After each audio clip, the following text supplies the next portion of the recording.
All right, as you can see on your handout, I'm going to be starting in Nehemiah Chapter 5 tonight. Not going to make it all the way through Chapter 6, part way through though, and we'll pick up the last part of Chapter 6, Lord willing, starting next week.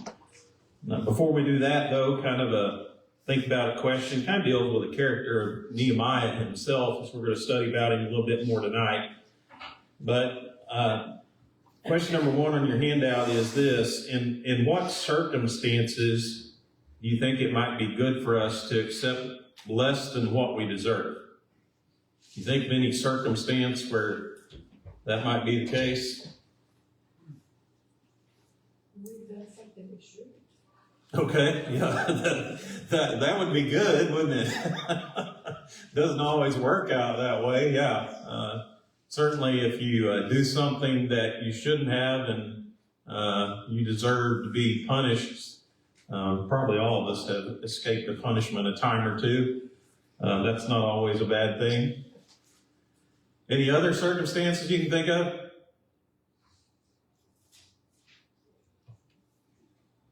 Let me ask you this. Have you ever accepted less than what you deserve when it comes to payment or reward? Everybody? Yeah, I think probably all of us have. Why did you do that? They wouldn't pay. Do what? They wouldn't pay. Okay, well, honest guy here. You could look at it like something better than nothing. Yeah. I'd say kindness. Kindness. Okay. Sometimes if there's a great need, or to help somebody, we might accept something less than what we deserve. They can't afford it. Yeah. Yeah, generally when, people are maybe in economic straits or financial strain and, you're able to do something for them and then they want to pay you something for it, that'd be a good thing to decline, wouldn't it? That'd be a good situation where you could accept less than what you deserve. How about for the sake of the gospel? Anybody ever done that before? I think sometimes we get in certain situations where, we can further the gospel or do more good for the gospel than by simply accepting less than what we deserve. That's not generally how the world operates, though, right? And why is that the case? Yeah, really has to do with selfishness, doesn't it? And I think selfishness is probably one of Satan's most favorite weapons. And of course, selfishness is putting myself or yourself at the center of everything, insisting I get what I want and get it when I want it. And that's kind of the attitude of the world today. And really, they're willing to exploit other people so that they can be happy themselves. They're willing to take advantage of others so that they can get what they want. And if Satan can get us in that mindset, if he can get us to only think about ourselves, then he can easily defeat us. But Nehemiah was a guy who was a very unselfish individual. And so we'll talk a little bit, read about him more tonight, and of course, some of his generosity, and he was a guy who certainly accepted less than what he deserved, as many of God's great servants do throughout the Bible.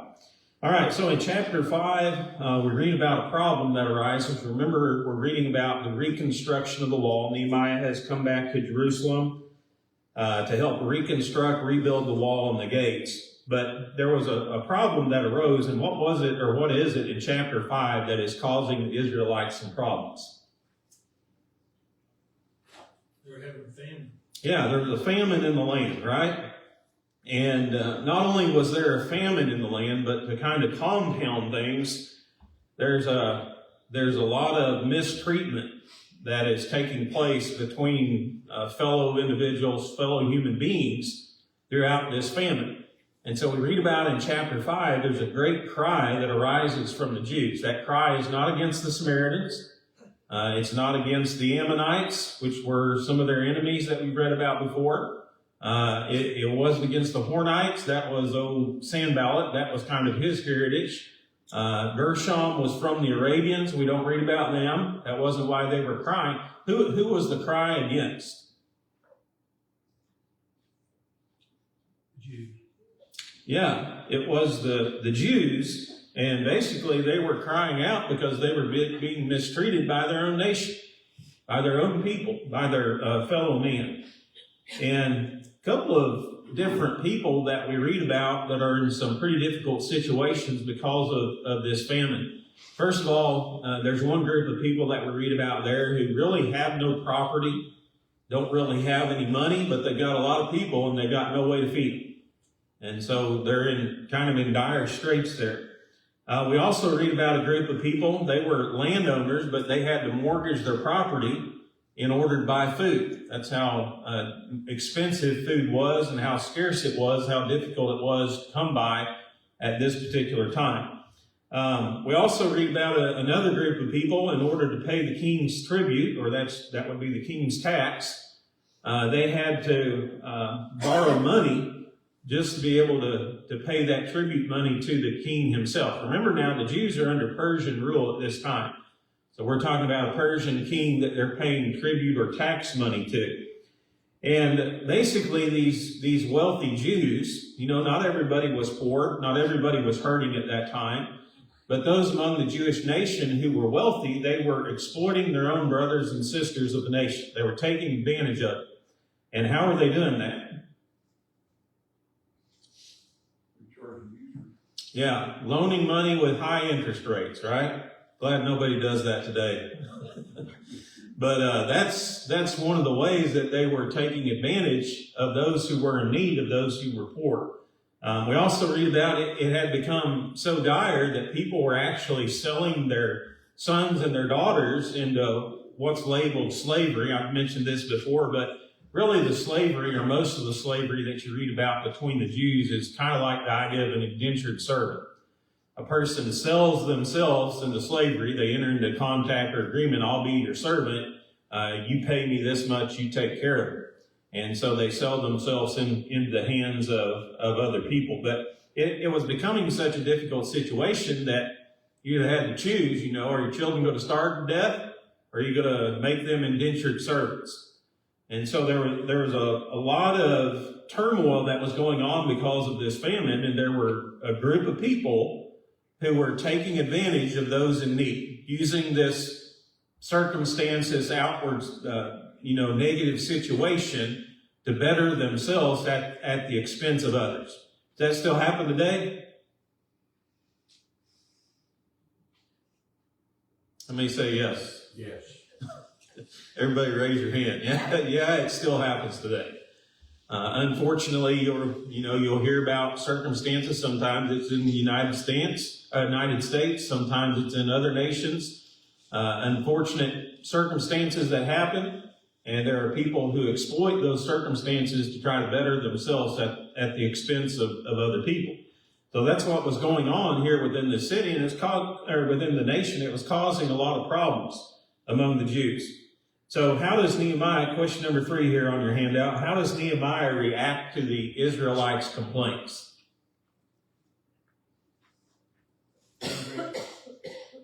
Angry.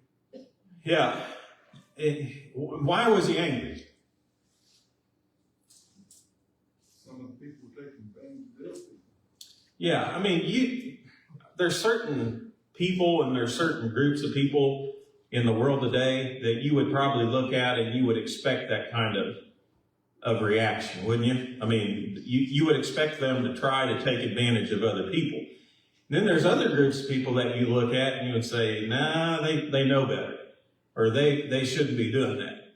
Well, these were God's people, right? These were the Jews. This was the nation that God had saved, brought out of Israel, brought them back from Babylonian captivity. And here they are, and they're really, you think about this, what was, in the context that we're studying about here tonight, what was one of the reasons that they were carried away into Babylonian captivity? You remember when we studied all the prophets? How were they treating their fellow men?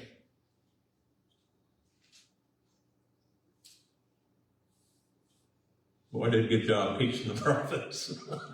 A lot of what we're reading about here was what was going on, and that's why God sent them into Babylonian captivity. They were mistreating their fellow man. And, you know, they just come out of Babylonian captivity. Now they go right back to doing the same thing. And why did they do that? Why did people do that? What was the motive? Or what was the root? Greed, right? That's why they were exploiting these other people to their gain. You remember all the people we read about had all these different houses, taking other people's lands, mistreating other people. And so that had sent them into Babylonian captivity. And think about it, if you're Nehemiah here, man, what in the world are you guys doing? You know, that's how we got in trouble in the first place. And now God released us, and now he sends us back to this land. How do we react? Well, we go right back to doing the very same thing. And so Nehemiah, the Bible says, was angry. Is it a sin to be angry? No. How do we know that? Jesus. Okay. Part of the reason we know that is because several times in the Bible, we read about Jesus becoming angry, right? Did Jesus sin? No. So anger is not a sinful emotion in and of itself. Incidentally, I guess the two times that really pop into my head in Jesus' life, and there may be more that I can't think of right offhand. One of them would be when he asked the Pharisees a question, but their Bible says their hearts were so hard they wouldn't answer him. And when Jesus saw they wouldn't answer him and their hearts were hard, he was angry at them. And anybody know the second one? You can probably guess it. Yeah, the money changers in the temple of God, right? Or the people there that were making the temple of God a business by exchanging money and making profit off of it. And when Jesus saw those people, of course, he threw their tables over. And, well, in one of the times he cleansed the temple, he picked up a whip and drove them out. That made him angry. Ephesians chapter 4 and verse 26 says this, "Be angry and do not sin. Do not let the sun go down on your wrath." So can we be angry and not sin? Yeah. So what's the key? What your heart is. Okay. And explain that a little bit more. So if you care about people, you know, you could get aggravated at what they do in their situation, but try to help them too. Yeah, and what are specifically, let's do this too. What are the things that should anger us? Sin. Right? There's such thing in the Bible as what's called righteous indignation or righteous anger. And righteous anger is when you're mad about sin. And basically when you read about Jesus, I mean, those were the instances that, you know, made him angry. Think about Moses when he came down from the Mount Sinai with the Ten Commandments. He sees all the people out there, you know, they're worshiping the golden calf. Takes the 10 Commandments, he throws them down and breaks them because he's angry. Was that righteous anger? Yeah. Yeah, they were doing things that are wrong. And so there are things that should arouse our emotions within us, and especially the emotion of anger. Now, depending on how we react to that emotion determines whether it's sinful or not, or whether we sin or not, right? Because we can do things that are not right from the anger or from the emotion of anger, but we can also stay within the confines of God's word and still be angry for the right reasons. And so when you read about Nehemiah here, is Nehemiah angry for the right reasons? Yeah, the people are breaking God's law. Go ahead. That person feeding your wrath, let the sun not go down on your wrath. What is that driving point? To get over it? Or what? How do you take that when it says don't let the sun go down on your wrath? Yeah, and I think the point that he's mainly making there is, you know, the idea of when you are angry, and the next verse says this in verse 27, don't give place to the devil. if you keep anger in your heart and you stew on it, you're giving Satan an opportunity to take advantage of you. And so, the best thing that we can do when we experience the emotion of anger is take care of it, right? Don't just hold on to it and keep going over and over and over. But there are things that, there are things that should anger us, and basically there are things that are wrong or things that are sinful. When somebody takes another innocent person's life, should that anger us? Yeah, shouldn't it? When we talk about, the millions of babies that are aborted in our nation, should that anger us? Yeah. Yeah, those are instances of righteous anger. Now, how do we react to that? Well, we don't go out and, blow somebody's house up or a clinic up. That would be the wrong reaction, right? That would be a sinful reaction. But there are things that it should move us to do, mainly speak out. Speak against, do everything within our power to try to help and to rescue those. But it should move us to do certain things. So Nehemiah's anger was not what we think of as a sinful temper here, but really just an expression of what the Bible calls righteous indignation. What accusations, question number 4 here, does Nehemiah make against the officials of Israel?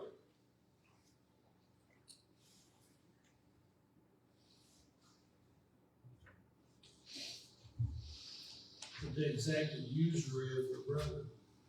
Yeah, and this is kind of important to me, or I think it's a kind of a good idea or point to bring up. What did Nehemiah do after he got angry? He controlled his anger and started praying. Yeah, did he just go out? And this is where anger gets us in trouble sometimes. Kind of a knee-jerk reaction, right?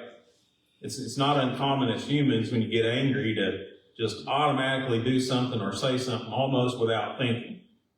But Nehemiah says this in verse 7. Verse 6 says, I became very angry when I heard their outcrying these words. After serious thought, is that a good idea or a good practice when you get angry? Yeah.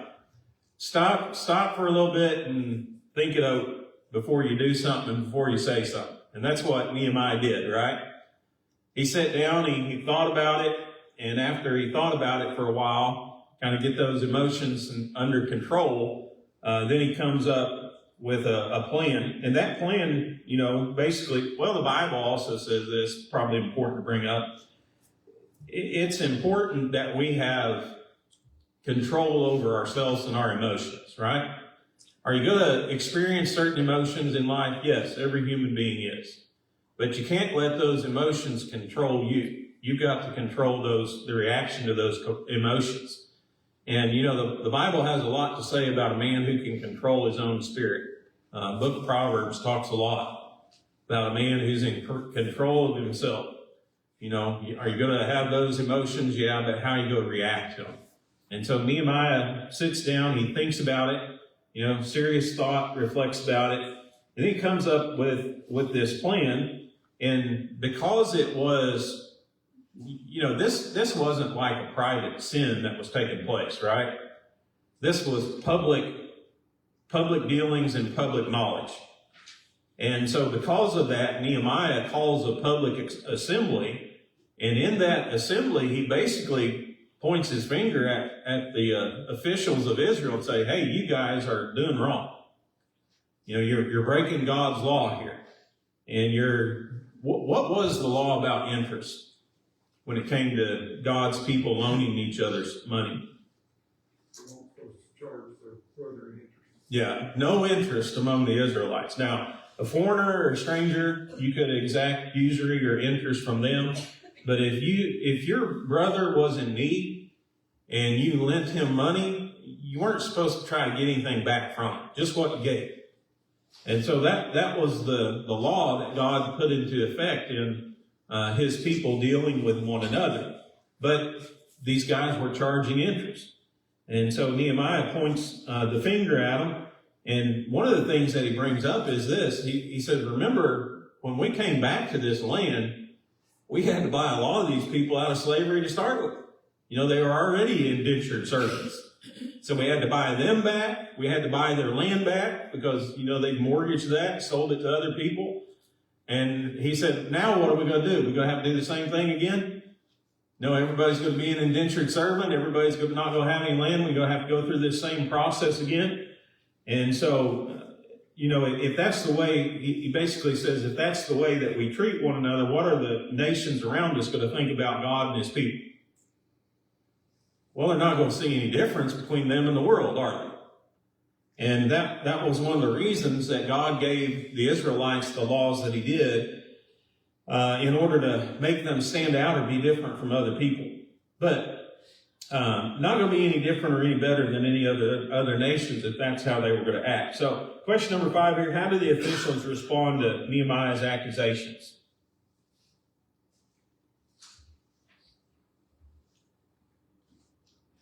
They agreed with him. Yeah.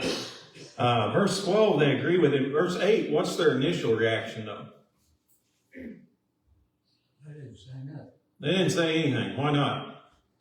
They didn't have a good answer. You ever think back as a kid when you did something, your mom and dad say, well, why'd you do that? And you didn't have a real good reason and you just don't say anything, or you say, I don't know. That's kind of the boat they were in here. They didn't have a good excuse. You know, they didn't have a good defense. There wasn't really anything that they could say that would justify what they were doing at this particular point in time. But I also learned here that I guess the 100th part was the interest. And I don't know if that was monthly or yearly or what. You know, it did basically be 1%. That sounds pretty good in our society today, doesn't it? But the point is this, how much were they supposed to charge? Nothing, right? So even 0.5% would have been wrong. But Nehemiah told them, he said, here's what you guys got to do. You need to give everything back. You know, all this interest payments that these guys have been making to you, give all that interest back.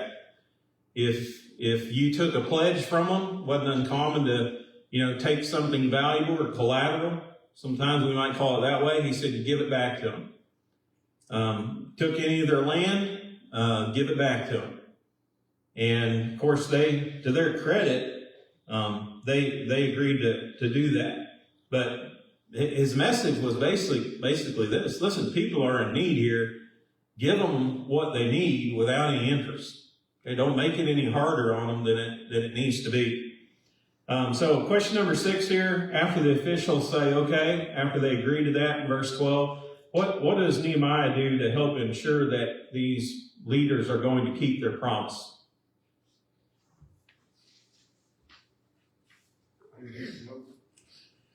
Made them take an oath where or to who? Before the whole assembly. Yeah, before the whole assembly, and he involved the priests too.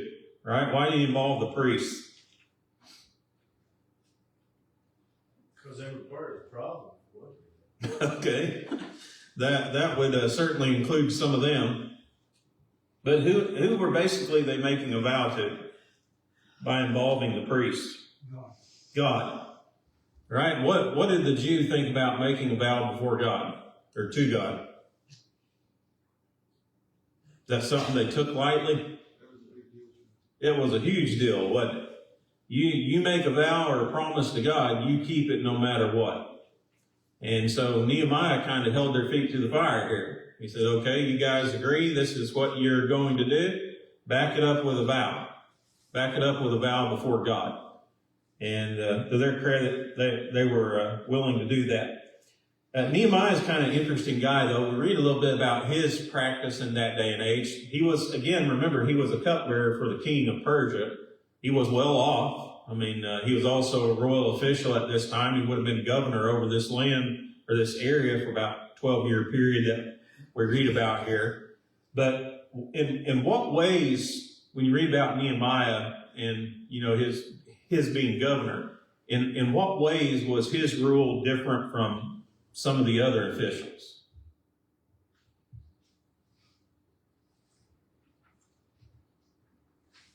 Because he feared God. Yeah, he did fear God. And because he feared God, he acted in a certain way, didn't he? And he treated people in a certain way. When you think about, did he take pay for being governor? No.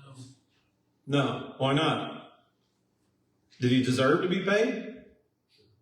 Yeah. And he was an official. He was doing his job. He deserved to be paid. Why didn't he take pay? I think that's the example, like we're all in this together and we're more on an equal playing field. Yeah. First off, he didn't need the money. I mean, he didn't need the pay. He was well off the way he was. So it didn't hurt him financially and economically by declining that pay. Now, would it have been more advantageous for him personally if he took it? Well, sure. But the Jewish society was in some pretty dire straits. And so he didn't want to do anything that would, plunge them further down the road of deeper debt or, a more difficult situation than they were already in. Can you think about, I was kind of thinking about the New Testament. Another guy like that we read about. Anybody come to mind? He wasn't a governor. Oh, that was Yeah. There were times, especially you read 1 Corinthians chapter 9, Paul didn't get paid for preaching the gospel. He didn't take any pay. He worked a side job. He was a tent maker. But why did he do that? Yeah, he didn't want the people to think he was out there trying to take advantage of them. Now he talks about in 1 Corinthians 9, the laborer is worthy of his hire. He doesn't say everybody should do this, but he just said I chose not to, and did it for a certain reason. Well, Nehemiah was kind of the same way. You think about some of these people. Leaders are really people. True leaders are people who accept less credit and more of the blame. And then they're also the type of people who are willing to quietly sacrifice in order to help the people or benefit others. You read about Nehemiah too. Another interesting thing about him, even though he was a governor, was he involved in the work itself? Yeah. He was right out there in the middle of them, wasn't he? He was out there with them, overseeing, helping throughout the business or the building process itself. So he was a little bit different from some of the other leaders. Remember last week we read about the guys from Tekoa, the nobles from Tekoa. They didn't work, did they? They were, I don't know why, probably thought they were too high up, but they weren't out there with the people. But Nehemiah he wasn't merely an advisor or a supervisor.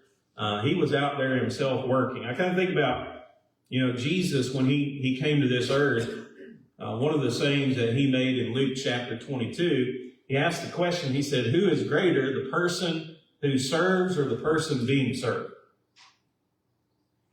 Well, generally it's the person being served is the one who we consider the greater, right? But Jesus said, I am among you as he who serves. Jesus didn't come to this earth to be served, did he? He came to serve, and he came to minister. Nehemiah is another one of those guys. He also, not only did he not accept pay himself, but he also shared on a regular basis with at least 150 other Jewish nobles of that day and age. So he provided, food for them on a daily basis too. He was a very generous guy, and he wasn't looking for anything in return whenever he did those things. But do you think feeding 150 people a day would be demand a little material possessions from you? In fact, what do we read about? What does it say it took on a daily basis? I think it's in here, isn't it? 1 ox and 6 sheep. Yeah, every day. 1 ox and 6 sheep. So he was a guy who was blessed, but he also, he was willing to help other people with what God had given him. Question number 8 here, Danny kind of already answered this. What prevented Nehemiah from acting the same way as some other officials did? Well, it was the fear of God. But he wasn't afraid of the people. He didn't want the praise and the reward of people. He wanted the praise and the reward of God. And he knew ultimately the final assessment of what we've done in this life is going to come from God. It's not going to come from man. I think about that, in our day and age, how refreshing it is to read about a public official like Nehemiah. A guy who wasn't in it for himself, but he was in it for the people, wasn't he? And he was willing to do everything that he could within his power, not for his own personal gain, but to help the people. We read about the work, though. This interrupted the work. Remember, they've been working on the wall, but this was such a dire situation that it actually interrupted the working on the wall itself.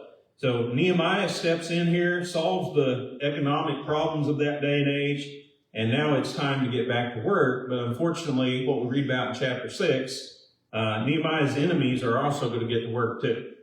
And so we read about some opposition that he's going to encounter there. We read again about Sanballat and Tobiah. Question number 9 here. They try to summon Nehemiah to a meeting. And remember, up to this point, they've opposed everything that Nehemiah has done, right? They've adamantly been against it. And now all of a sudden they say, we want to help you. Okay, we want to help you build the wall and finish this project. Why don't you meet up with us? But Nehemiah wouldn't meet with him. Why is that? He knew they was up to no good. Yeah, he knew he wasn't sincere, right? He just really wanted to put a stop to the work. And what Nehemiah was convinced of was the greatness of this work that God had given him to do. And you read one thing about Nehemiah, his theme is, we got to keep on working. Can't stop. Can't quit. And so he knew that if he stopped to go down to this meeting, the work was going to stop too, because the leader was going to be gone. So he said, not going to do it. There's no reason to cooperate with you guys. Matter of fact, remember when they came back, he said, you guys have no concern in this project. This is none of your business. Okay, you aren't natives from here. This isn't your city. This isn't your country. You guys stay out of it. And, if their offer was wrong the first time, it would be wrong the 4th time and the 5th time too. Sanballat, though, ends up, he tries 4 different times to get Nehemiah to meet. Nehemiah won't meet with him. And finally, the 5th time, he sends a royal letter, sealed letter to Nehemiah. And in that letter, what does he accuse Nehemiah of? Wants to be a king. Yeah, basically, the letter told him, he said, listen, the rumors are this, you're planning to become a king. And you've already got the prophets, you've already got the people, the heralds ready to cry whenever you get this building project done. Nehemiah is the king. And then you're going to rebel against the king of Persia. And so he says, that's the rumor that's going around here. Let's meet and talk about it. But once again, Nehemiah wasn't going to meet. Was that a pretty serious rumor? What do you think the king of Persia would have done if he heard about that rumor? He might have put him to death. It was a pretty serious accusation, wasn't it? A lot of concern for it. But Nehemiah said, just a rumor, it's not true. He knew anybody that was honest and investigated would find out it wasn't true. And so he said, I'm not going to stop working. I'm going to keep on building. Keep on doing what God sent us back here to do. Of course, that's not what the enemies thought would happen. They thought that would be the end of the work. That kind of scare them enough that they wouldn't finish the project. And then you read about a prophet that tries to advise Nehemiah to hide in the temple of God. He said, there's a threat on your life. It's common knowledge. You know, they're coming to get you. I'm going to encourage you to hide in God's temple so that they can't get to you and kill you. Why would Nehemiah not do that?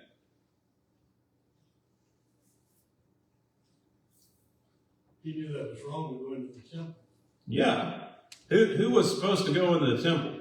Or who was authorized to go into the temple? Only the priest. And so this guy, this prophet, had been hired by Sanballat to try to get Nehemiah to do something against God's law so that would defame him and the people would kind of, quit following. But Nehemiah knew it was a sin to go into the temple. And was Nehemiah a cowardly leader? I mean, he wasn't going to run and hide, right? That had kind of been his motto from the beginning. We're going to pray to God, and we're going to trust him, and we're just going to keep on doing what we need to do. So that would have discredited him too a little bit in the eyes of the people. Remember King Uzziah, he decided that he would go in the temple one day. Remember what happened to him? Way back in the prophets we talked about.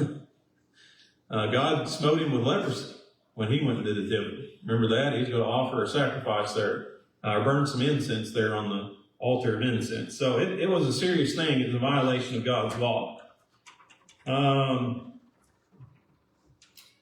Kind of the end of it, Nehemiah knew he wasn't a prophet sent from God because of what he told him to do. It was a violation of God's word. And so he simply prayed about the conspiracy. The Bible says there's a conspiracy among some of the prophets because Sanballat hired him. He prayed about it, but he kept on working. So, all right, we're going to pick up in chapter 6, verse 15. Lord willing, next week. Anybody got any thoughts or comments or questions for you?